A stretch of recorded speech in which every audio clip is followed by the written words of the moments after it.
Bill Murray has always been one of Hollywood's most magnetic mysteries.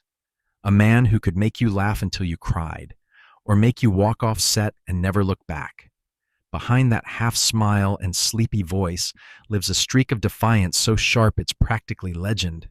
Murray doesn't fake politeness. He doesn't play politics.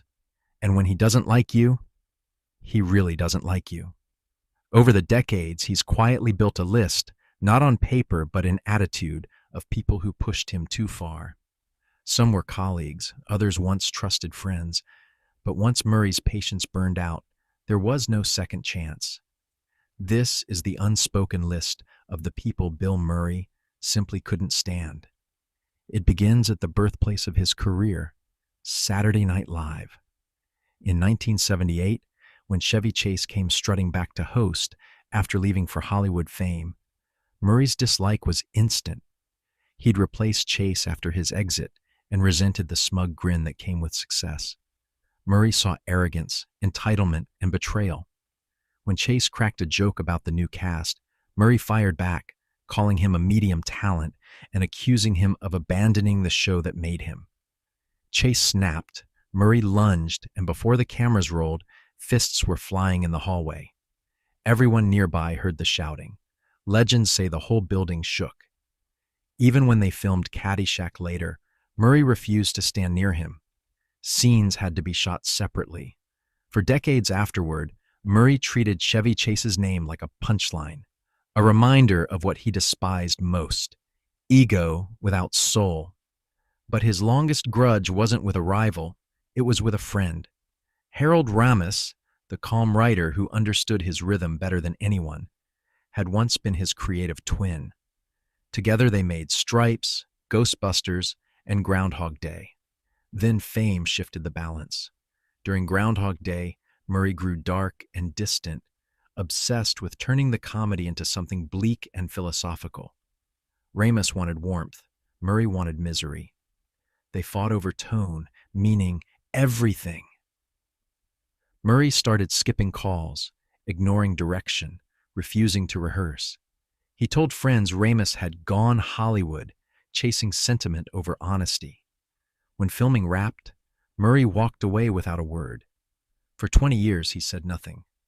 When Ramis fell ill, Murray showed up unannounced with donuts and silence. Not to apologize, but to finish something that had haunted them both. They spoke briefly, and then never again. It was the only goodbye Murray ever allowed. His next feud was shorter, but louder. On What About Bob? Murray clashed with Richard Dreyfuss from day one. He thought Dreyfuss was too rigid, too obsessed with the script. Murray lived for improvisation, chaos, surprise, everything Dreyfuss hated. Crew members say Murray mocked him between takes, teasing his seriousness until it boiled over. One fight ended with Murray hurling an ashtray at a wall. Asked about it later, Murray just shrugged. He's too sensitive. He didn't hate Dreyfuss because of ego. He hated what Dreyfuss represented: control, order, predictability. To Bill Murray, that was the enemy of comedy.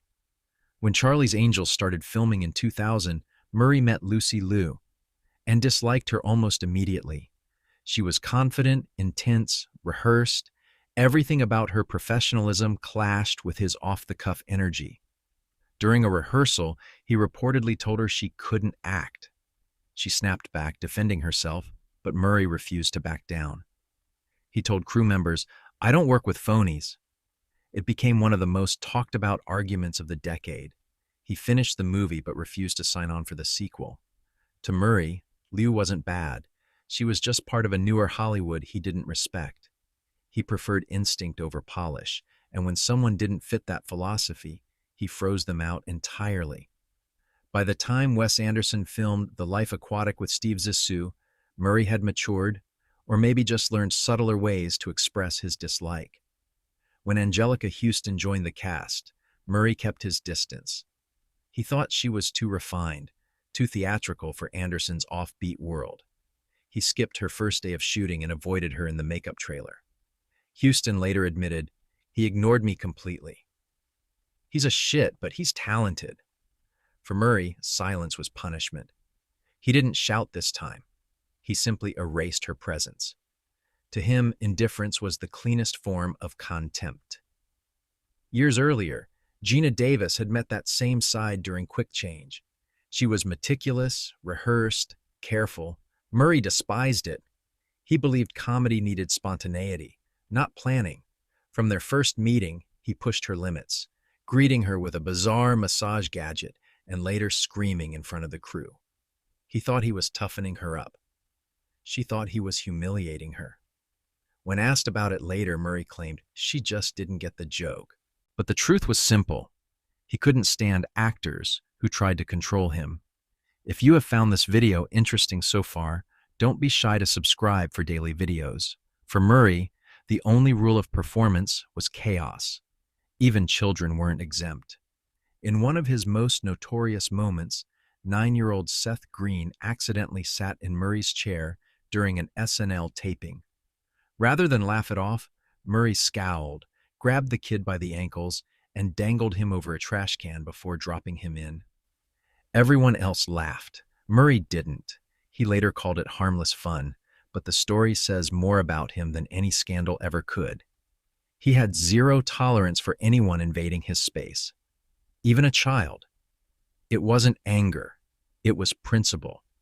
Murray protected his boundaries like they were sacred ground. Through every decade, that pattern followed him. Intolerance for phoniness, rigidity, or vanity. He couldn't stand people who performed off camera as much as on. To some, he was difficult. To himself, he was honest. Murray never apologized for walking out of projects, for yelling, or for making others uncomfortable. He saw it as necessary friction, the spark that kept his art alive. That's why he's never had an agent, never kept a publicist, never built a team to filter his edges. If you wanted him in your movie, you called a 1-800 voicemail line and prayed he listened. And somehow, that mystery only made him more powerful. Because for all his grudges, Murray still commands love. Fans forgive him because he represents something Hollywood lost. Authenticity. He doesn't flatter, doesn't bend, doesn't pretend. If he likes you, you'll feel it. If he doesn't, you'll feel that too. He's the living embodiment of contradiction, kindness and cruelty, laughter and silence, genius and self-sabotage. At 75, Bill Murray remains the last of his kind. He built a career not by chasing approval, but by running from it. He never cared who he offended, only whether he believed in what he was doing. Some call it arrogance, others, integrity. But to Bill Murray, it's just survival. The price of staying real in a town built on make-believe. He has fought with actors, ignored directors, and clashed with icons. Yet through it all, he's still standing, still smiling, still showing up exactly when no one expects him. Because for Murray, every grudge, every feud, every person he couldn't stand was just another story, another punchline, another way to stay human. This is Retro Celeb Report, uncovering the rivalries, grudges, and untold stories behind Hollywood's most unforgettable faces. Subscribe for more hidden histories and unseen sides of the legends you thought you knew.